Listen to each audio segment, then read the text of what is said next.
Good morning students. आज आपण fundamentals of entrepreneurship उद्योजकतेची मूलतत्वे यामध्ये उद्योजकतेचे महत्त्व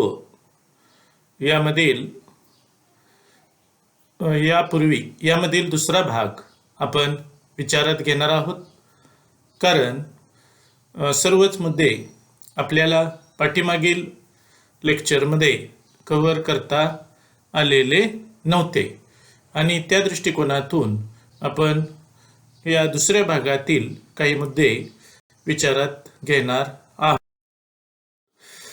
आपण यापूर्वी चर्चा करत असताना असं म्हटलेलं होतं की उद्योजक हा देशाच्या अर्थव्यवस्थेमध्ये अत्यंत महत्त्वाची भूमिका बजावत असतो. तो एक आपल्या अर्थव्यवस्थेचा लीडर असतो किंवा अर्थव्यवस्थेचं आर्थिक क्षेत्रातलं नेतृत्व करणारा घटक असतो आणि त्यालाच आपण चेंज एजंट असं म्हटलेलं आहे. म्हणजे अर्थव्यवस्थेमध्ये सुधारणा किंवा बदल करणं, त्याचबरोबर नवनवीन उत्पादने, नवनवीन सेवा, नव्या बाजारपेठा विकसित करणं, या दृष्टिकोनातून उद्योजकाची भूमिका ही महत्त्वपूर्ण राहिलेली आहे. आणि या नव्या बाजारपेठा, नवं उत्पादन किंवा वितरण साखळी आणि सेवा या संबंधीच्या संधीचं अवलोकन करणं, त्या संधी पकडणं किंवा त्यालाच असं म्हटलेलं आहे की हार्वेस्टिंग ऑफ बिझनेस अपॉर्च्युनिटीज. आणि त्यासाठी उद्योजक हा आपल्या देशाच्या अर्थव्यवस्थेमध्ये महत्त्वाची भूमिका बजावत असतो. आणि त्यासंबंधी आपण उर्वरित राहिलेला भाग या व्याख्यानाच्या माध्यमातून विचारात घेणार आहोत. पाठीमाग आपण जे वेगवेगळे मुद्दे विचारात घेतले, त्यानंतरचा जो मुद्दा आहे तो म्हणजे नवनिर्मिती, इनोव्हेशन्स. म्हणजे आपल्याला माहीत आहे की नाविन्य हे मानवाचं वैशिष्ट्य आहे. नव्या बाबी, नव्या गोष्टी या मानवाला अधिक आवडत असतात, पर्यायानं ग्राहकाला आवडत असतात. आणि त्या दृष्टिकोनातून उद्योजक हा काय करत असतो, नव्या कल्पना, नव्या संकल्पना काय करत असतो, आपल्या व्यवस्थेमध्ये, आपल्या व्यवसायामध्ये रुजविण्याचा प्रयत्न करत असतो. आणि अर्थात या ज्या नव्या कल्पना असतात, नव्या संकल्पना असतात, या संकल्पनाचा उपयोग हा ग्राहकांना होत असतो. आणि त्या दृष्टिकोनातून आपण पाहतो की म्हणजे इनोव्हेशन कशामध्ये करता येतं, तर नवीन कल्पना, नवीन संकल्पना, त्याचबरोबर नवीन उत्पादन, नवीन पद्धती, नवीन प्रक्रिया. त्याचबरोबर आपल्याला माहिती आहे की कोणतंही उत्पादन करत असताना त्या उत्पादनामध्ये वेगवेगळ्या घटकांचं काय असतं, कंपोजिशन असतं, त्याचं मिक्सचर असतं. आणि हे मिक्सचर बदललं की उत्पादनाच्या दर्जामध्ये फरक पडतो. आणि त्या दृष्टीनं त्याला आपण काय म्हणतो, तर new combination, market mix, organisation. आता आपण पाहतोय की ऑर्गनायझेशनचं स्ट्रक्चर आता बदलू लागलेलं आहे. म्हणजे भविष्य काळात आपल्याला कार्यालय किंवा आजही आपण पाहतो की मोठमोठ्या मीटिंग्स ज्या आहेत त्या ऑनलाईन होऊ लागलेल्या आहेत. अर्थात हे आपल्याला काळाच्या ओघामध्ये स्वीकारावं लागलेलं आहे. आणि आजचं सुद्धा आपण पाहतोय की या 2-1.5 वर्षामध्ये ऑनलाईन टीचिंग म्हणजे आपण व्हर्च्युअल एज्युकेशनकडे वळलेलो आहोत. अर्थात या क्षेत्रामध्ये आपल्याला वेगवेगळ्या स्वरूपाची ॲप्स मग त्यामध्ये झूम ॲप असेल, सिस्को ॲप असेल किंवा अन्य प्रकारची ॲप्स असतील, या माध्यमातून आपण हे व्हर्च्युअल टीचिंग लर्निंग प्रोसेस शिकतो. मात्र त्या अनुषंगानं त्या कंपन्या आपल्याला अशा प्रकारच्या सेवा पुरवताना दिसून येतात. दुसरं आपण पाहतो की business process outsourcing, work from home. हे काय होते तर आता सध्या या पद्धतीमध्ये आपल्याला ऑफर्डेबल होऊ लागलेलं आहे. म्हणजे जो माणूस कार्यालयामध्ये काम करू शकतो तेच काम तो घरी करून त्या कार्यालयाला किंवा ती सिस्टीम काय करू शकतो, चालवू शकतो. म्हणजेच या संबंधीच्या संकल्पना, यातून खर्च वाचतोय, त्रास वाचतोय आणि त्या संस्थेला अशा प्रकारचं काम करणारं कमी खर्चामध्ये, कमी वेतनामध्ये ह्युमन रिसोर्स देखील उपलब्ध होऊ लागलेला आहे.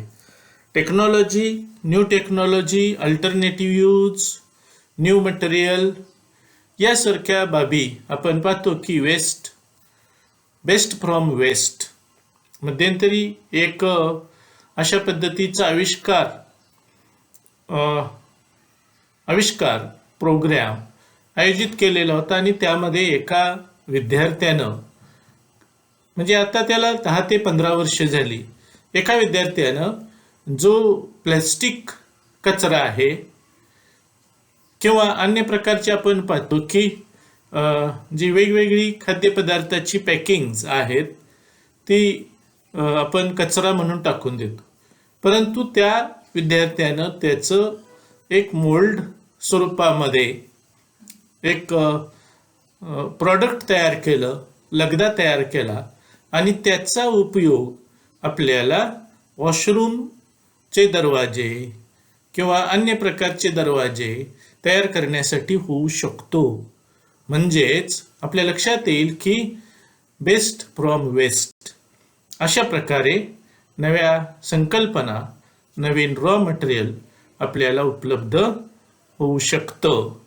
नवीन रॉ मटेरियलच्या बाबतीमध्ये आपण पाहतो की आपल्या घराचे दरवाजे असतील, फर्निचर असेल किंवा वेगवेगळ्या आपलं फ्लोरिंग असेल, यासाठी काळाच्या ओघामध्ये मोठ्या प्रमाणात बदल झाल्याचं आपल्याला दिसून येतं. आणि मग जे नवीन आहे, जे आकर्षक आहे, जे आपल्याला वापरायला सोयीस्कर आहे, रिचनेस आहे, असं मटेरियल आपण वापरू लागलेलो आहोत. म्हणजे जर आपण सागवानी लाकडाचा विचार केला तर आज आपल्याला एवढ्या मोठ्या प्रमाणात सागवानी लाकूड फर्निचरसाठी उपलब्ध होणार नाही, पण त्याच्याऐवजी आज आपण पाहतो की मग लोखंड आलं किंवा फायबर आलं किंवा अन्य प्रकारचं फर्निचर आलं. इवन आपण पाहतो की कडापा किंवा अन्य प्रकारची साधनं आपण फर्निचरसाठी वापरू लागलेलो आहे. अशा पद्धतीनं न्यू मटेरियल, अल्टरनेटिव्ह यूज अशा पद्धतीचं इनोव्हेशन्स केल्यामुळं आपल्याला वेगवेगळ्या प्रकारच्या व्हरायटी उपलब्ध होऊ शकतात आणि हे इनोव्हेशन हे लोकांना आकर्षित किंवा वेगळेपण आपल्याला निर्माण करता येऊ शकलेलं आहे. तात्पर्य काय, यातून लोकांना एक प्रकारे आनंद, त्याचबरोबर उत्पादन साधनांचा वापर. आज आपण पाहतोय की कच्च्या मालाच्या बाबतीमध्ये मग वीट, वाळू, सिमेंट यालाही आज पर्याय आलेले आहेत. वाळूला आपण पाहतोय की क्रश सँडचा पर्याय आलेला आहे. म्हणजे हा सुद्धा एक इनोव्हेशनचाच भाग म्हणून आपल्याला त्याकडे पाहावं लागेल. त्यानंतर ability to cope up with changing environment. उद्योजकाकडे बदलत्या पर्यावरणाशी समायोजन साधण्याची क्षमता असते आणि म्हणून entrepreneurs are innovative, creative and risk takers. They have ability to predict and perfect analysis. म्हणजे भविष्यकाळामध्ये काय घडणार आहे. आणि म्हणून आपल्याकडे एक शब्द आहे की जे न देखे रवी ते देखे कवी. म्हणजे कवीची कल्पना कशी असते, आपण निसर्गामध्ये जातो परंतु आपल्याला निसर्ग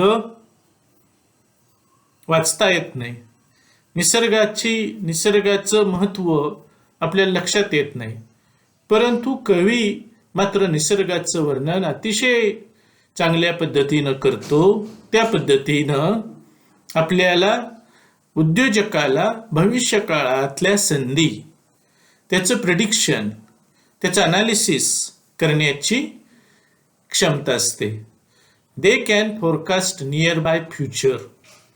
भविष्य काळामध्ये काय घडणार आहे, कशाची गरज भासणार आहे याचं फोरकास्टिंग करण्याची क्षमता. आणि मग जर आपल्याला फोरकास्टिंग योग्य पद्धतीनं जर करता येत असेल तर त्यात आपल्याला जर संधी दिसत असतील तर आपण त्या संधी पकडल्या पाहिजेत. आणि निश्चितच उद्योजकाकडे अशा प्रकारची संधी शोधण्याची, भविष्यकाळाबद्दलचं योग्य अनुमान काढण्याची आणि भविष्यकाळात जी आव्हानं आहेत त्या आव्हानाला सामोरं जाण्याची क्षमता उद्योजकाकडे असते. आज आपण पाहतो की there are various challenges before entrepreneur. आज आपण पाहतोय की आपण सध्या आत्मनिर्भर भारत या संबंधीची घोषणा केलेली आहे. कदाचित 2030 नंतर आपल्या देशामध्ये डिझेल किंवा पेट्रोलवर चालणारी वाहनं असणार नाहीत. मग आज विचार करा की डिझेल आणि पेट्रोलवर चालणारी वाहनं असणार नाहीत, म्हणजेच आपल्याला काय करावं लागेल तर आपल्या देशामध्ये असणारे जे वाहनांचे उद्योजक आहेत, वाहन उत्पादक कंपन्या आहेत, त्यांना चेंज करावं लागेल एन्व्हायरमेंट. मग त्यामध्ये मग इको फ्रेंडली असेल किंवा इंधनाचं बदलतं स्वरूप आता येऊ घातलेलं आहे, ते ॲक्सेप्ट करणारी इंजिन्स किंवा ऊर्जेवर चालणारी, बॅटरीवर चालणारी, सौर ऊर्जेवर चालणारी वाहनं विकसित करणं गरजेचं आहे. म्हणजेच दिस इज द चॅलेंज. कारण आपण कायदेशीर पर्यावरण आणि आपल्याला जे मोठ्या प्रमाणात परदेशी तेलाची आयात करावी लागते, ती आयात आपल्याला कमी करायची आहे. मग या पेट्रोल पंपांचं काय होणार? म्हणजे आता आपण पाहतो की अनेक ठिकाणी पेट्रोल पंप, आजचे चालक हे उद्या आणखी 10 वर्षानंतर त्यांच्यासमोर आणखी वेगळा प्रश्न निर्माण होणार आहे. प्रश्न आहे म्हणून ते थांबणार नाहीत, तर ते त्याच्यावर सोल्युशन काढतात. आणि त्यालाच आपण म्हणूया की ability to cope up with changing environment. They also create and introduce change in market. म्हणजे मार्केटमध्ये ते चेंज करतात. ग्राहकांना तशा पद्धतीनं नवीन बदलाला सामोरं जाणाऱ्या वस्तू ग्राहकाला उपलब्ध करून देतात. आणि मग त्या शासनाच्या धोरणाचा किंवा पर्यावरणाच्या संरक्षणाच्या अनुषंगानं आपल्याला या गोष्टी आवश्यक आहेत. आणि निश्चितच हे चॅलेंज कशामुळे निर्माण झालेलं आहे तर आपण पाहतो की आता सध्या मोठ्या प्रमाणात तापमान वाढ किंवा अन्य प्रकारची जी नैसर्गिक आपत्ती तयार होते, याला कारण आहे पर्यावरणाचा जो समतोल आहे, हा समतोल बिघडू लागलेला आहे. आणि ही वाहनांची संख्या जर मोठ्या प्रमाणात झाली तर ऑक्सिजनच्या ऐवजी कार्बनचं प्रमाण हे जास्त राहील आणि त्यातून मग कार्बन सेविंग हा जो भाग आहे, म्हणजेच त्या अनुषंगानं काही कल्पना विकसित झालेल्या आहेत. क्रेडिट कार्बन फॅसिलिटी एखाद्या कंपनीने घेतली तर त्याला शासन मोठ्या प्रमाणात मदत करणार आहे. असो कितीतरी गोष्टी आपल्याला इथं चर्चा करण्यासारख्या आहेत. दे also create and introduce change in market. Business environment involves natural, social, cultural, economical, technical, political, legal and international. आता हा प्रत्येक मुद्दा आपल्याला खूप व्यापक स्वरूपात चर्चा करण्यासारखं आहे, परंतु आपल्याला मर्यादित वेळ आहे. त्यामध्ये आपण टेक्निकल पाहतोय, लीगल पाहतोय, इंटरनॅशनल एन्व्हायरमेंट पाहतोय. म्हणजे आंतरराष्ट्रीय बाजारात जर एखादी घटना घडली, आंतरराष्ट्रीय क्षेत्रामध्ये एखादी घटना घडली, तर त्याचे इम्पॅक्ट आपल्या एकूण अर्थव्यवस्थेत होतात आणि त्याचा परिणाम आपल्याला मध्यंतरी आपण पाहिलं की अफगाणिस्तानामध्ये निर्माण झालेली जी परिस्थिती आहे, त्यामुळं आपल्याकडे असणाऱ्या ज्या त्याला असं म्हटलेलं आहे की ड्रायफ्रूटचं मार्केट हे मोठ्या प्रमाणात वाढलं, म्हणजे त्याच्या किमती वाढल्या. This is the impact of international environment. असुरक्षितता हा मुद्दा आणखी तयार झाला. किंवा आपण पाहिलं की चीनसारख्या देशामध्ये अगदी सुरुवातीला ज्यावेळी हा नवीन स्ट्रेन, त्याला आपण म्हणूया कोरोना, आल्यानंतर त्याचा परिणाम आपण अर्थव्यवस्थेमध्ये एकूणच जागतिक पातळीवर आपल्याला जे आपण सर्वांनी जे अनुभवलं आणि त्याप्रमाणे आपल्याला अनेक कोरोना प्रोटोकॉलचं पालन करावं लागलं. हा जो भाग आहे तो सुद्धा चेंजिंग एन्व्हायरमेंटचा. परंतु अशा परिस्थितीमध्ये सुद्धा आपल्याला कोपअप होता आलं पाहिजे आणि जे कोपअप होतात, सर्वाइव्ह होतात, तेच उद्योजक बनतात असं आपल्याला येईल. त्यानंतरचा जो भाग आहे तो म्हणजे बॅलन्स्ड डेव्हलपमेंट. आपल्याला माहिती आहे की आपल्या देशाच्या व्यवस्थेमध्ये सर्वच समान विकास झालेला नाही. याला कारण काय, तर त्या अविकसित मागासलेल्या भागामध्ये जर खरोखरच तिथं स्थानिक उद्योजक तयार झाले किंवा त्या ठिकाणी उद्योजकांनी जरा थोडं इनिशिएटिव्ह घेतलं बाहेरच्या, तर त्या स्थानिक लोकांना रोजगार मिळेल. तिथल्या स्थानिक जी नैसर्गिक साधनसामग्री आहे त्याचा पर्याप्त वापर होईल आणि तिथं अर्थव्यवस्थेला चालना मिळू शकेल. आणि म्हणून the role of new entrepreneur is important in the backward regional area. Government काय करत असतं, तर वारंवार गव्हर्नमेंट काय करत असतं, तर त्या भागामध्ये उद्योजकांनी पुढाकार घ्यावा म्हणून वेगवेगळ्या प्रकारच्या आर्थिक काय करत असतं, तर प्रेरणा देत असतं, वेगवेगळ्या सवलती देत असतं. म्हणजे lot of incentives to entrepreneurs like financial incentives, license facility, reservation for women entrepreneurs, etc. आणखी एक भाग आहे तो म्हणजे ABCD झोन. थोडक्यात असं की मुंबई, पुणे अशा प्रकारची जी शहरं आहेत ती A झोनमध्ये गृहीत धरा. औरंगाबाद, नाशिक ही B झोनमध्ये धरा. त्याचबरोबर सातारा यासारखी शहरं किंवा जिल्हे C झोनमध्ये धरा आणि जे गडचिरोली किंवा कोकण हा जो कोकणामधील काही भाग हा D झोनमध्ये धरा. म्हणजे औद्योगिकदृष्ट्या प्रगतीकडून अप्रगत असे जे भाग पाडलेले आहेत आणि त्यामध्ये हे जे झोन तयार केलेले आहेत त्या झोनच्या नियमावली वेगवेगळ्या आहेत. मुंबई पुण्यामध्ये उद्योग स्थापन करायचं असेल तर तुम्हाला जास्त कर भरावे लागतील, पण तेच जर तुम्हाला अशा आदिवासी आणि मागासलेल्या भागात D झोनमध्ये करायचं असेल तर तुम्हाला लॉट ऑफ फॅसिलिटी, इन्सेंटिव्ज, फायनान्शियल इन्सेंटिव्ज दिले जातात. त्याचबरोबर आपण पाहतो की तिथं आपल्याला स्पेशल इकॉनॉमिक झोन ही एक नवीन संकल्पना आहे, त्याचाही अवलंब आपल्याला करता येऊ शकतो.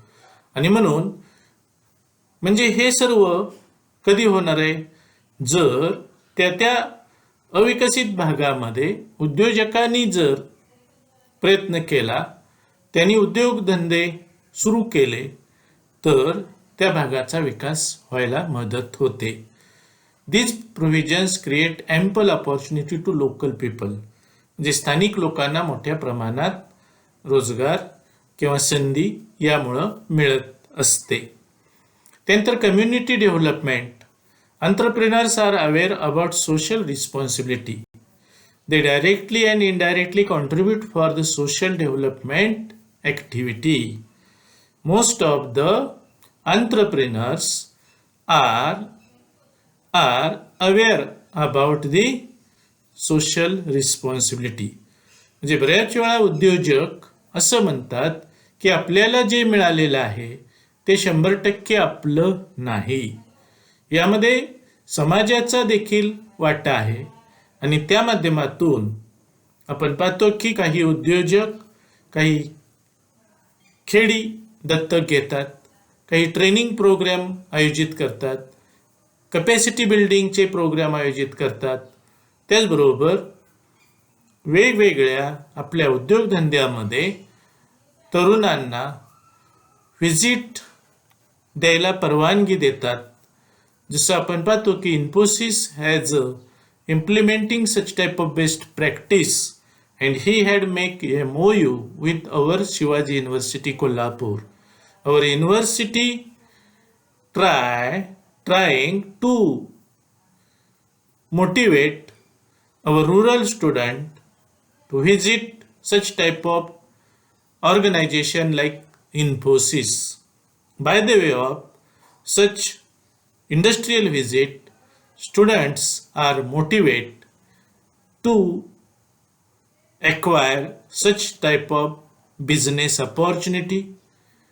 आणि म्हणून त्या संस्थेची माहिती आपल्याला मिळते, संस्थेबद्दल आकर्षण वाटतं आणि तरुण अशा संस्थांमध्ये रोजगार स्वीकारायला तयार होतात. मग त्यामध्ये आपण पाहतो की Infosys, TCS, Mahindra pride, such institutes are organizing such type of placement camp, training program, capacity building program for the sake of providing placement opportunity to rural people. आणि म्हणून community development, some entrepreneurs have contributed improving quality of education and health.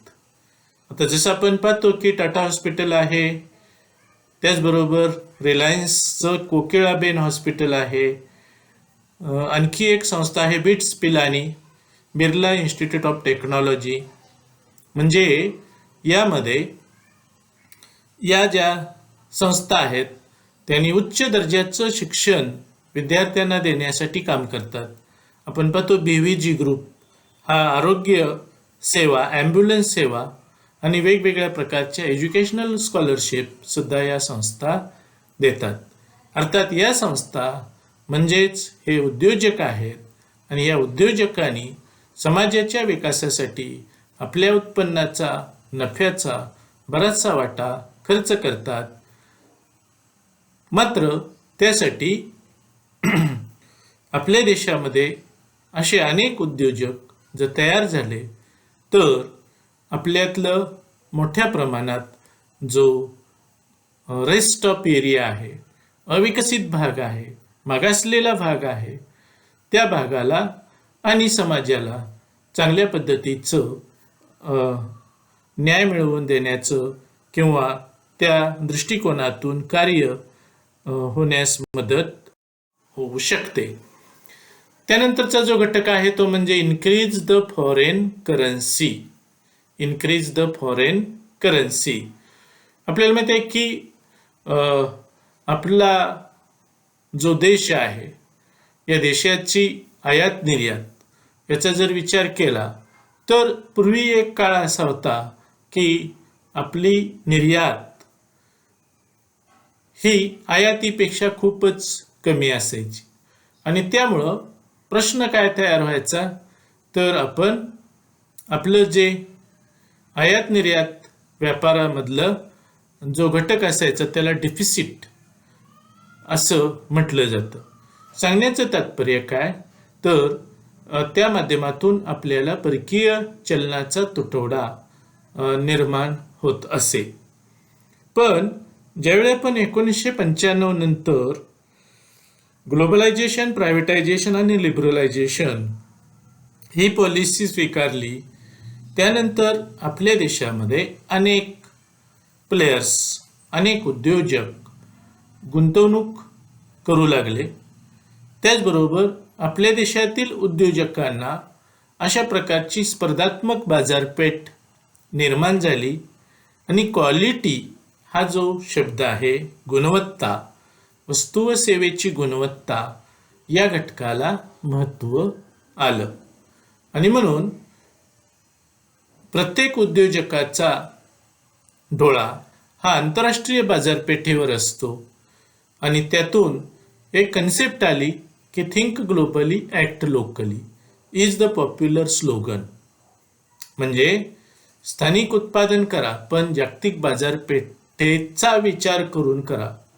आणि म्हणून focus on quality of product for capturing foreign market. जर आपल्याला foreign market निर्माण करायचं असेल तर आपल्याला क्वालिटी प्रॉडक्टवर फोकस करणं गरजेचं आहे.